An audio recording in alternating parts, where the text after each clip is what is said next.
안녕하세요. 독한 남자의 밑줄 책방입니다. 오늘 여러분들에게 소개해드릴 책은 지난 시간이요. 바로 이 책입니다. 보도 셰퍼의 돈이고요. 오늘은 2부입니다. 오늘은 왜 사람들은 부자가 되지 못할까라는 주제로 얘기를 좀 해볼까 합니다. 바로 밑줄을 살펴볼게요. 이 책에 나와 있는 부자가 되는 기본 원칙을 배우기는 쉽다. 그런데도 세상에 부자가 그렇게 많지 않은 이유는 무엇일까? 왜냐하면 가난한 채로 사는 것도 그만큼 쉽기 때문이다. 성공일지를 매일매일 쓰는 것도 쉬운 일이지만 그렇게 하지 않는 것도 역시 쉽다. 매달 수입의 10%를 저축하는 것도 쉽지만 있는 대로 다 써버리는 것도 아주 쉽다. 돈을 더 버는 것도 쉽지만 덜 버는 것 역시 쉽다. 따라서 두 가지 가운데 실제로 어느 것을 실행에 옮기느냐는 결국 우리 신념에 달렸다.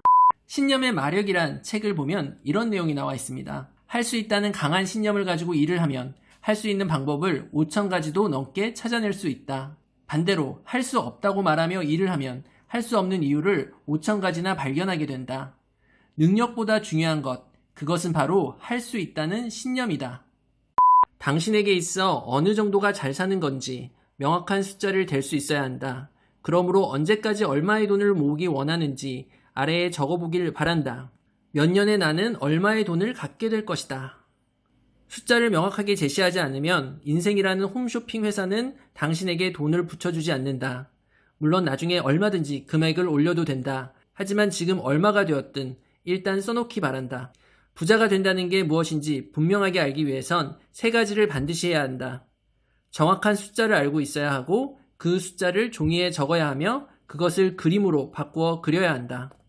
우리의 잠재의식은 숫자나 글자에 반응하는 것이 아니라 그림에 반응한다.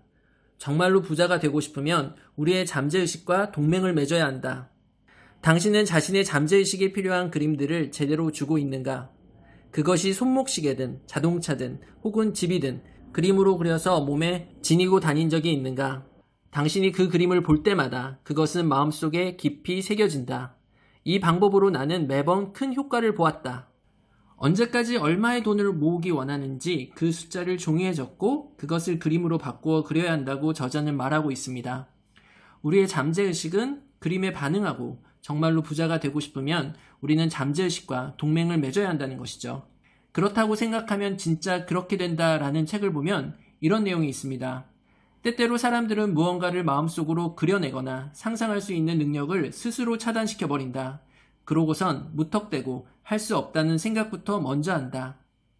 아이디어가 어떤 형태의 이미지를 그려내면 이미지는 물리적인 에너지를 그 형태 안으로 끌어당기고 인도한다. 지금 여러분에게 필요한 질문은 이것입니다. 당신은 자신의 잠재의식에 필요한 그림들을 제대로 주고 있는가? 우리의 잠재의식은 지속적이고 반복되는 쪽으로 작용한다. 따라서 장기적 목표는 가능하면 자주 바뀌지 말아야 한다. 목표를 크게 잡으면 그만큼 그것이 바뀔 가능성이 줄어든다. 큰 목표가 작은 목표보다 더 실현 가능성이 크다. 왜 그런지 설명해 보겠다. 우선 당신이 작은 목표를 세웠다고 가정해보자. 당신과 목표 사이에 어떤 문제가 끼어들면 곧바로 이 문제는 목표를 바라보는 당신의 시야를 가로막을 것이다. 이렇게 되면 당신이 목표를 바라볼 때 눈에 들어오는 것은 문제밖에 없다. 목표는 당신 시야에서 완전히 사라져버린다. 우리가 목표를 제대로 바라볼 수 없게 되면 회의와 두려움이 생긴다. 이때 문제를 바라보지 않으려고 사람들이 대부분 어떻게 하는지 아는가? 새로운 목표를 찾는다. 물론 그들과 새 목표 사이에도 언젠가는 문제가 끼어들게 된다. 그러면 이 문제를 벗어나기 위해 그들은 또다시 새로운 목표를 찾아 나설 것이다. 이제 반대로 당신이 작은 목표 대신 아주 큰 목표를 세웠다고 가정해보자. 이 경우엔 어떤 문제가 생겨도 목표로 향한 당신의 시야를 완전히 가로막지는 않는다. 따라서 당신이 무엇을 하는지 또 그것을 왜 하는지 목표하는 바를 놓치는 일은 생기지 않는다. 큰 목표는 우리로 하여금 더 많은 관심을 갖게 하고 더 많은 가능성을 발견하게 하며 더 많은 사람들을 만나도록 한다. CNN의 창시자 테드 터너는 어렸을 때 아버지로부터 이런 기본 원칙을 배웠다고 합니다. 네가 살아있는 동안 다 이룰 수 없을 만한 목표를 세워라. 당신은 현찰을 얼마나 지니고 다니는가? 당신은 아침에 집을 나설 때 보통 돈을 얼마나 갖고 나옵니까? 평균 액수를 적어보라. 어째서 이만큼인가? 왜 더 많이 가지고 나오지 않는가? 100만 원 이상 가지고 다니면 안 되는가? 대부분의 사람들은 20만 원 이상 가지고 다니지 않는다. 왜 그럴까? 잃어버릴지도 모른다. 다 써버릴까봐 염려스럽다. 소매치기를 당할 수도 있다. 마음이 불안하다. 어차피 그렇게 갖고 다닐 돈도 없다. 부자가 되는 최선의 준비는 우선 돈에서 편안함을 느끼는 법을 배우는 것이다. 그래서 나는 이렇게 제안한다. 항상 100만원짜리 수표를 한 장 갖고 다녀라. 이 돈은 다른 돈과 함께 두지 마라. 이 돈은 쓰지도 마라. 이 돈은 확실한 비상금이다. 마치 아령으로 근육을 강화하듯 이 돈은 당신의 잠재의식을 단련시켜 부에 대한 자신감을 심어줄 것이다. 그리고 이에 익숙해지면 300만원을 갖고 다녀라. 최소 100만원을 그런 비상금으로 항상 지니고 다니지 않는 부자는 거의 없다. 그리고 그들은 부자가 되기 훨씬 전부터 이런 습관을 갖기 시작한 사람들이다. 부자가 되는 최선의 준비는 우선 돈에서 편안함을 느끼는 법을 배우는 것이다. 이 부분 읽으면서 저는 지갑 속에 100만원짜리를 넣고 다닌 적이 있었나라는 생각을 해보게 되는데요. 부자 마인드를 기르는데 이런 방법도 필요하겠다라는 생각은 듭니다. 부자들은 왜 장지갑을 쓸까라는 책에서는 지갑 가격 곱하기 200은 내 연봉이라는 얘기를 하고 있습니다. 꾸준하게 돈을 잘 벌고 있는 경영자들은 거의 전부라고 해도 과언이 아닐 정도로 하나같이 깔끔한 지갑을 사용하고 있다. 부자들은 왜 비싼 장지갑을 사용하는 걸까요? 그들은 돈 자체를 하찮게 여기지 않기 때문에 좀 더 많은 돈을 가지게 되는 것이라고 그 책은 얘기하고 있습니다. 나는 내가 얼마나 절제된 생활을 할 수 있는지도 알아보고 싶어졌다. 그래서 나는 하루에 5,000원만 가지고 살아보기로 했다. 집세, 전화비, 기름값, 보험료 등 고정으로 나가는 돈을 제외하고 말이다. 하루 5,000원으로 식비와 다른 잡비를 해결했다. 이전에 나는 내가 원하는 대로 할 수 있는 게 자유라고 정의했었다. 그러나 현재 자유에 대한 나의 새 정의는 이렇다. 자유는 자신이 계획한 것을 실현하기 위해 절제할 수 있는 능력을 의미한다. 나의 5,000원 프로그램은 절대로 쉬운 일이 아니었다. 하지만 하루하루 실천하면서 나 자신이 한없이 자랑스러워지기 시작했다. 그렇게 8개월을 버텼다. 하지만 이 8개월 동안 나는 빚을 모두 청산했을 뿐 아니라 앞서 말한 비자금도 마련했다. 그리고 무엇보다 매우 큰 자신감을 쌓을 수 있었다. 이후로 나는 계획을 실천에 옮길 수 있는 절제력이 나한테 있다는 것도 알게 되었다. 5,000원 프로그램을 시작하기 이전 나는 정말 무절제했다. 절제가 자유를 준다는 사실을 몰랐다. 예전에 만원의 행복이란 TV 프로그램이 있었습니다. 일주일 동안 만원으로 생활하는 것을 2명의 연예인이 동시에 도전한다는 내용이었는데요. 지금은 물가가 올라서 일주일 동안 만원으로 생활하는 것은 힘들지 않을까라는 생각은 듭니다. 이 책에서 소개한 5,000원 프로그램도 각자 자기 기준으로 가장 검소한 생활의 최소 비용으로 도전한다면 절제할 수 있는 능력을 기르는 데 큰 도움이 될 것 같습니다. 부자들은 왜 장지갑을 쓸까에는 이런 내용도 나와 있습니다. 지갑에서 돈을 꺼내기 전에 잠시 멈춰서 이것은 소비인가, 투자인가, 낭비인가 라는 질문을 자기 자신에게 던져보자.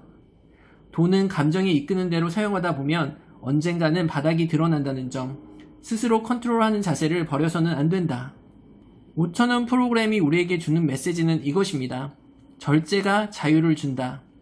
절제는 우리 안에 담긴 무한한 능력을 밖으로 끌어냅니다. 절제가 없으면 어떤 재능이든 쓸모없이 허비되고 맙니다. 절제는 힘입니다. 여러분은 절제하는 삶을 살고 있습니까? 일을 빨리 하라. 성공의 마지막 비결이 있다면 그것은 일상적인 일들을 아주 시급한 일로 만들 수 있는 능력이다.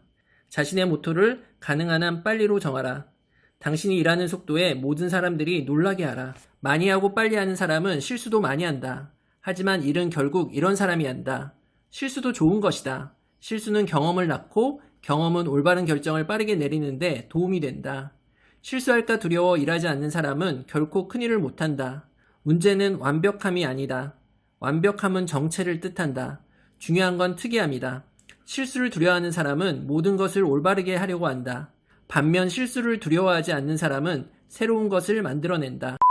모든 일에 있어서 내공을 쌓는 가장 최고의 방법은 일을 빠르게 하는 것입니다. 빠르게 일을 하려면 어떻게 해야 할까요?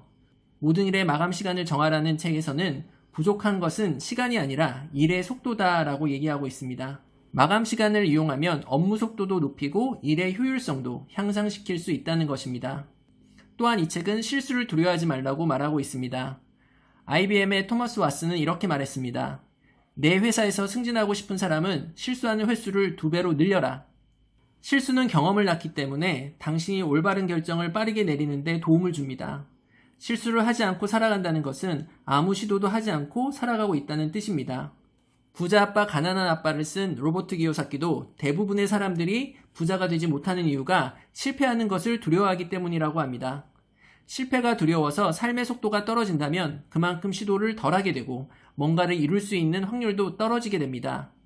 결정을 빠르게 내리고 즉시 행동하는 것이 부자가 되는 지름길이라고 이 책은 말하고 있습니다. 2부에 걸쳐서 보도 셰퍼의 돈이란 책에 대해 살펴보았습니다. 부자가 되는 길이 있을까? 왜 사람들은 부자가 되지 못할까? 이 두 가지 질문에 대한 밑줄을 읽어보았는데요. 이 책은 부자가 되기 위해서 사고방식을 어떻게 바꾸고 구체적으로 무엇을 해야 하는지에 대해 잘 알려주고 있습니다.